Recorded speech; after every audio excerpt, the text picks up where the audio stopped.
오늘 우리에게 주신 하나님의 말씀은 느헤미야 12장입니다. 구약성경 744면입니다. 스알디엘의 아들 스룹바벨과 예수아와 함께 돌아온 제사장들과 레위 사람들은 이러하니라.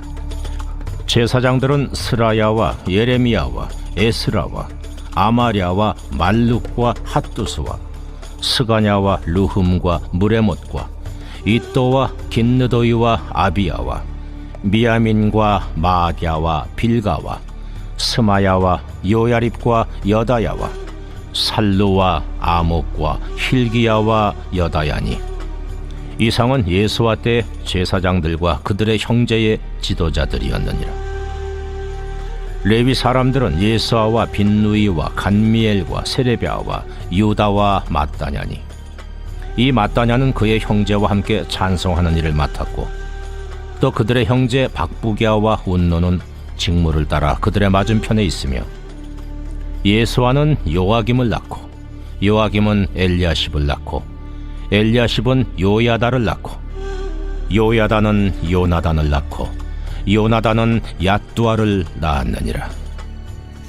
요야김 때의 제사장 족장 된 자는 스라야 족속에는 무라야요, 예레미야 족속에는 하나냐요, 에스라 족속에는 무슬람이요, 아마랴 족속에는 여호하나니요, 말루기 족속에는 요나단이요, 스바냐 족속에는 요셉이요, 하림 족속에는 아드나요, 무라여 족속에는 헬게요, 이또 족속에는 스가랴요, 긴느돈 족속에는 무슬람이요, 아비야 족속에는 시그리요, 미냐민 곧 모아디아 족속에는 빌데요, 빌가 족속에는 삼무아요, 스마야 족속에는 여호나단이요, 요야립 족속에는 마뜨네요, 여다야 족속에는 우시요, 살레 족속에는 갈레요, 아목 족속에는 에벨이요, 힐기야 족속에는 하사비아요, 여다야 족속에는 느다넬리였느니라. 엘리야십과 요야다와 요하난과 얏두아 때에 레위 사람의 족장이 모두 책에 기록되었고, 바사왕 다리오 때의 제사장도 책에 기록되었고, 레위 자손의 족장들은 엘리야십의 아들 요하난 때까지 역대 지략에 기록되었으며, 레위 족속의 지도자들은 하사비아와 세레비아와 간멜의 아들 예수아라.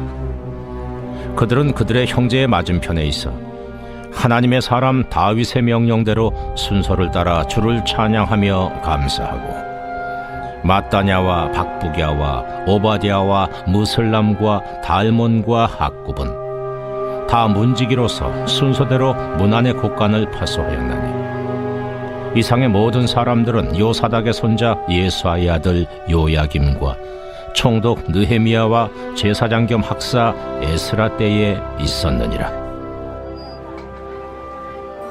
예루살렘 성벽을 봉헌하게 되니 각 처에서 레위 사람들을 찾아 예루살렘으로 데려다가 감사하며 노래하며 재금을 치며 비파와 수금을 타며 즐거이 봉헌식을 행하려 하며, 이에 노래하는 자들이 예루살렘 사방 들과 느도바 사람의 마을에서 모여들고, 또 백길갈과 게바와 아스마의 들에서 모여들었으니, 이 노래하는 자들은 자기들을 위하여 예루살렘 사방의 마을들을 이루었습니다.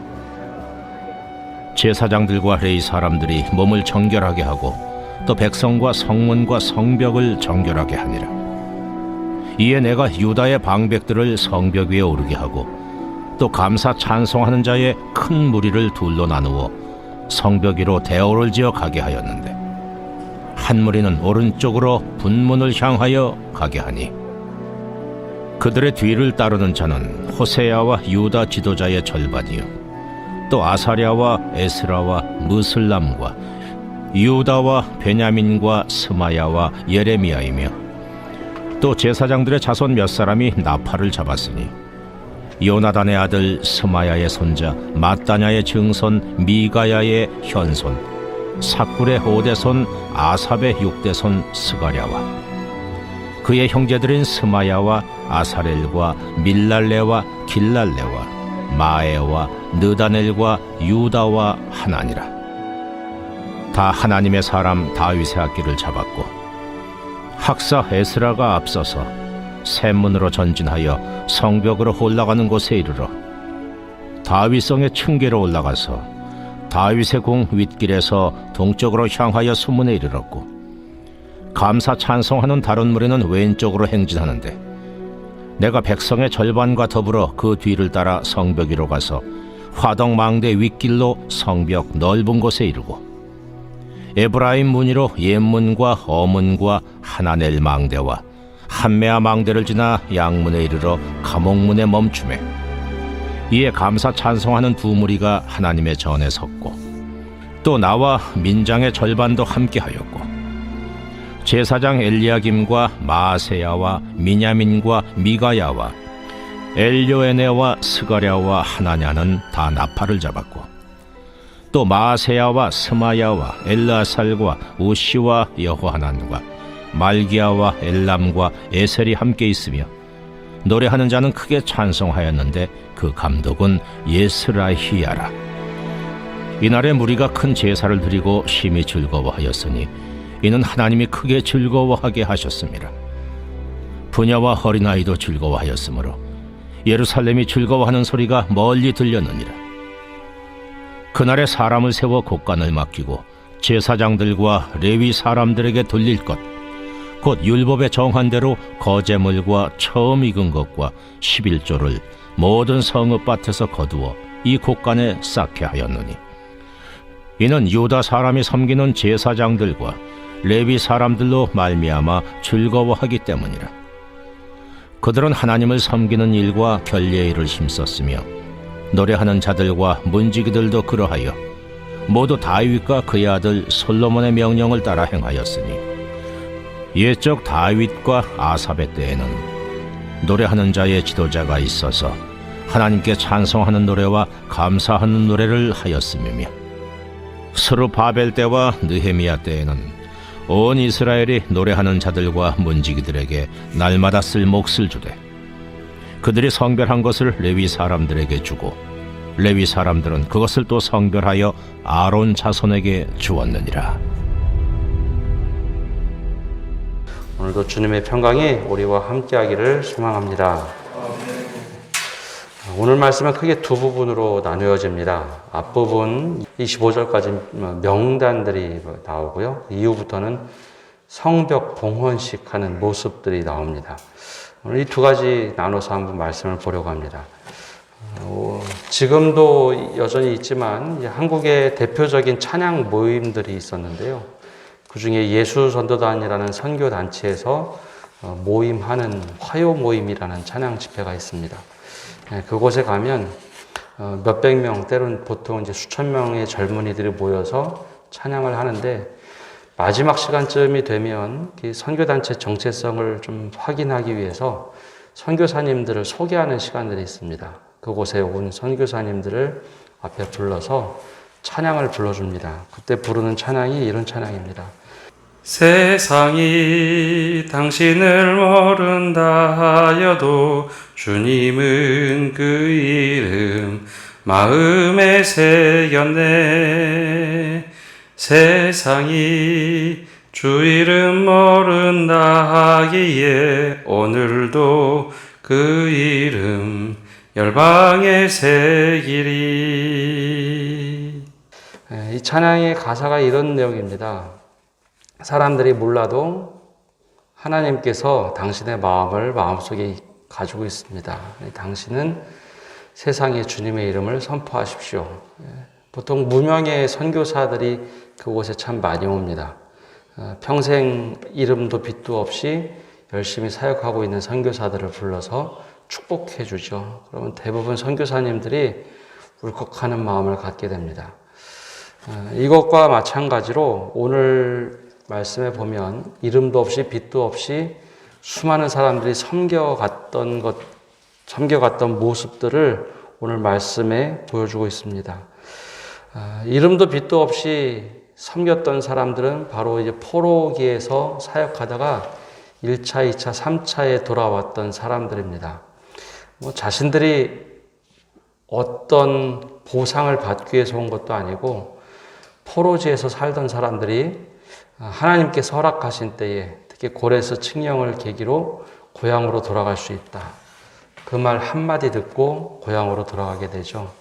사실 자신들이 살던 수십 년 동안 살던 삶의 터전을 버리고 고향으로 돌아간다는 것 쉬운 일이 아니었습니다. 당시 문화로 보면 아무리 포로지라고 했어도 엄청나게 압제를 받던 시기는 아니었고 그 문명이 워낙 월등하게 뛰어났던 곳이기 때문에 고향을 돌아간다는 것 쉬운 일은 아니었습니다. 그래도 그들은 몇만 명, 4만 명 이상의 사람들이 고향으로 돌아가기를 작정을 하죠. 근데 본인들이 기대했던 고향과는 사뭇 다른 고향입니다. 바로 윗세대한테 들었던 이야기가 아니라 할아버지가 전해줬던 고향의 이야기. 야, 거기 가면 성전이 있을 거야. 우린 거기서 예배드렸다. 하나님께 우리가 열심히 섬기며 살았다. 하는 것이 70년 정도 지났으니까 거기에 고향을 기억하는 사람들은 거의 없던 시대입니다. 그들이 고향에 돌아가 보니까 성전도 무너져 있죠. 성전 재건하는데 수십 년이 걸렸습니다. 그리고 믿음도 잘 지키지 못했습니다. 또 2차, 3차 돌아와서 성벽 지면서 그들이 엄청난 고생을 했습니다. 근데 그때 주도적으로 나섰던 사람들이 바로 이 제사장과 레위인들이었습니다. 근데 거꾸로 생각해 보면 포로지로 끌려갔던 제사장과 레위인들은 자신들이 무엇을 해야 하는지 정체성을 잃어버렸던 사람들입니다. 성전에서 늘 예배 중심으로 드렸던 사람들인데 그 가문들이 포로지에 끌려가면서는 말로만 그 이야기를 배우고 정체성을 지켜야 될 상황이었습니다. 마음속에 말씀을 굳건하게 붙잡던 사람들이 고향으로 돌아갔죠. 근데 그 고향으로 돌아간 사람들 사실 누가 관심을 두었겠습니까? 이름도 빛도 없이 그들이 고향에 돌아갔는데 오늘 말씀에 보면 그 명단이 기록되어 있습니다. 물론 여러 가지 책에 기록되어 있다라고는 하지만은 하나님께서 그 이름을 기억해낸 것입니다. 느헤미야가 물론 사람들을 파악하면서 야, 누구네 가문에 누가 이렇게 왔다. 오늘 말씀을 보면 어느 가문에서 누가 왔는지 어느 족속에서 누가 왔는지 아주 꼼꼼하게 기록이 되어 있는데요. 이것은 그냥 기록한 것이 아니고 일일이 느헤미야가 다 파악했다는 겁니다. 어느 집안에서 누가 오고 어떻게 반열을 세우고 어떻게 예배를 드리고 24개의 반열을 어떻게 예배 드릴 수 있도록 할 것인가 그걸 다 일일이 셌지만 정작 이것은 분명한 것은 하나님께서 그 이름을 기억하셨다는 겁니다. 분명히 하나님께서는 늘 우리의 이름들을 기억하십니다. 특별히 이름도 없이 그리고 빛도 없이 섬겼던 사람들, 야 이거 누가 알아줄까? 그런 것 전혀 상관없이 하나님께 정말 내가 감사하며 섬기겠습니다 했던 사람들의 이름을 분명히 하나님께서 기억하고 계신다는 겁니다.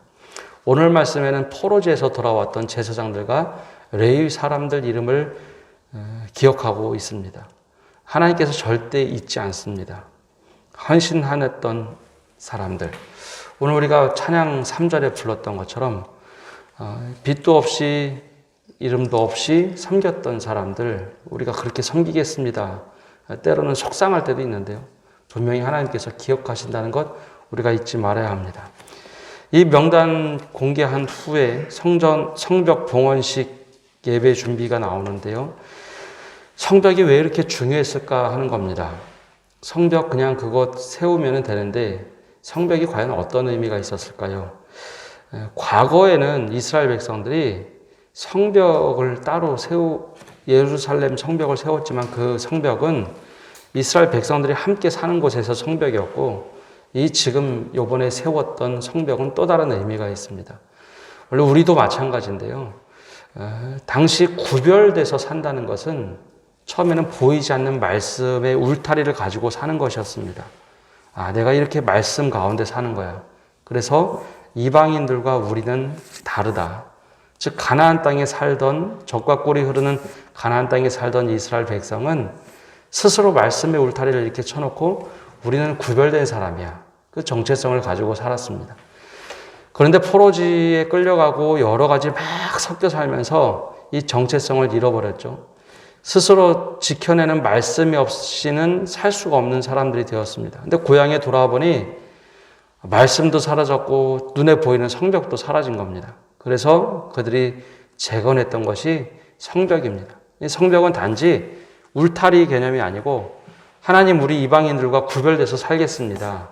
그 당시는 적어도 이것이 없이는 그들의 정체성이 완전히 무너져 내렸던 삶이었기 때문에 내가 이것만큼은 구별되어서 살겠습니다 했던 고백이 성벽 재건입니다. 그냥 단지 성벽 세운 것으로 끝난 것이 아니라 우리가 이렇게 성벽을 만들고 그 안에 여기가 황폐해 있었지만 안에 들어가 살겠습니다. 그래서 어제 말씀에 제사장이 지도자들이 먼저 나서고 사람들 10분의 1 제비를 뽑아 헌신된 사람들이 예루살렘 성읍에 살면서 우리 구별된 삶 살겠습니다. 남들처럼 똑같이 살지 않겠습니다. 그러면서 고백하며 세웠던 것이 성벽입니다. 그래서 성벽을 다 만들고 나서 봉헌식을 하는데요. 앞에 성벽을 만들고 나서 제일 먼저 한 것은 절기 지키는 일이었습니다. 초막절을 지키고 하나님의 말씀을 회복하고 그러고 보니 우리가 놓친 것 하나 있는데 성벽 봉헌식을 해야겠다. 근데 여기서 눈여겨볼 것은 에스라 느헤미야서부터 큰 변화가 하나가 생깁니다. 그 앞에 나왔던 말씀 가운데 사무엘서 그리고 열왕기서 역대서는 인물 중심, 특별히 왕 중심으로 하나님께서 사용하셨던 말씀들이 나옵니다. 어떤 왕을 사용해서 어떻게 나라를 이끌어 가셨는가? 왕들 중심으로 역사를 이끌어 가셨는데 이 에스라 느헤미야서부터는 중심이 좀 바뀝니다. 성도들 중심으로, 백성들 중심으로 큰 무게 중심이 바뀝니다. 왕들을 통해서 이어갔던 하나님께서 이제는 백성들을 통해서 이어가시는데요. 특별히 느헤미야 그러면 우리가 얼핏 생각하기로는 제사장인가 보다 생각하지만 느헤미야는 우리 요즘 표현으로 하면 평신도 중에 한 사람이었습니다. 고위직 평신도. 근데 그가 진두주의 하면서 성벽을 재건하게 하죠. 그리고 느헤미야 중심을 통해서 에스라는 말씀을 전하고 또 예배를 드리도록 하는 제사장 겸 학사였습니다. 두 사람이 어우러져서 전체를 이끌어가는데 이 두 사람이 전체 큰 그림은 그렸지만 실제로 이 역사를 이루어가며 참여했던 사람들은 모든 백성입니다. 그래서 이 에스라하고 느헤미야서부터는 인물 중심, 특별히 제사장 중심에서 백성 중심으로 큰 축이 이동하게 됩니다. 그래서 신약 성경의 교회는 성도들이 함께 모여서 이루어가는 그리스도의 공동체, 그래서 교회라고 부릅니다. 제사장 중심의 교회가 아니라 성도들이 함께 이루어가는 교회. 그래서 오늘 말씀을 보면 처음에는 느헤미야가 성벽을 재건할 때 혼자 3일 동안 이렇게 돌죠. 3일을 쉬고 나서 성벽을 돌면서 어떻게 성벽을 빨리 재건할 것인가, 사람들을 생각하고 적재적소에 사람을 어떻게 배치할 것인가, 그것을 떠올리고 밤새도록 돌았다면 오늘 말씀 성벽 봉헌식을 할 때는 이 모든 성벽을 백성들이 함께 돕니다. 반반 나누어서 쭉 한 바퀴를 돌고 이 성벽 재건한 것에 대하여 하나님께 감사 찬양을 드리죠. 이 제사장들도 기뻐하고 레위인들도 기뻐하고 모든 백성이 이 성벽 재건 봉헌식에 함께 참여해서 기쁨을 누립니다. 그리고 나서 제사장들과 레위인은 그 역할을 할 수 있도록 우리가 섬기겠습니다. 당신들은 그 일을 하십시오. 우리는 우리 일을 하며 하나님께 영광을 돌리겠습니다. 하는 말씀이 오늘 후반절에 나오고 있습니다. 오늘 두 가지 말씀을 기억할 때 반드시 기억해야 될 것은 우리의 이름도 없이 빛도 없이 섬기는 것, 누가 남이 알아주지 않는다고 해서 사라지는 것이 아니라 주님께서 기억하고 계시다는 것을 잊지 말아야 합니다. 또 한 가지, 이제 현대 교회 에스라 느헤미야서부터는 우리가 함께 이루어가는 공동체라는 겁니다. 누구 한 사람이 주도하고 누구는 끌려가는 것이 아니고 우리가 함께 주님의 전을 이루어가고 교회를 세워가는 것, 이것이 바로 느헤미야서에서부터 크게 변화되는 신학적인 변화입니다. 오늘도 이 말씀을 보면서 주님, 저에게 맡겨주신 일들 하나님 제가 최선을 다해 섬기겠습니다. 공동체를 위해서 함께 섬기며 나가겠습니다. 다짐하시는 성도 여러분 되시기를 바랍니다. 기도하겠습니다. 하나님, 오늘도 저희가 주님 앞에 나와 기도합니다. 주님, 오늘 말씀처럼 우리의 이름을 기억하시는 주님, 우리가 빛도 없이 이름도 없이 섬길 때에 주님께서 기억하시고 주님께서 화답하여 주옵소서.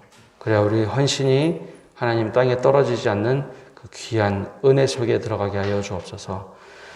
하나님 또한 모든 교회, 이 땅에 있는 모든 교회를 이루고 있는 성도들 하나님께서 기억하여 주시고 또 섬기며 살 수 있도록 힘을 넣어 주셔서 우리가 바로 하나님의 역사를 이루어가는 사람들, 하나님 역사에 참여하는 사람들이라는 것을 늘 기억하며 잊지 않게 하여 주옵소서. 누군가 한두 사람이 이끌어가는 교회가 아니라 우리가 함께 이루어갈 때 주님의 나라가 이 땅에 온전히 이루어지게 하여 주시고 하나님의 역사 가운데 참여하는 기쁨을 맛보게 하여 주옵소서. 이 모든 말씀 예수님의 이름으로 기도합니다. 아멘.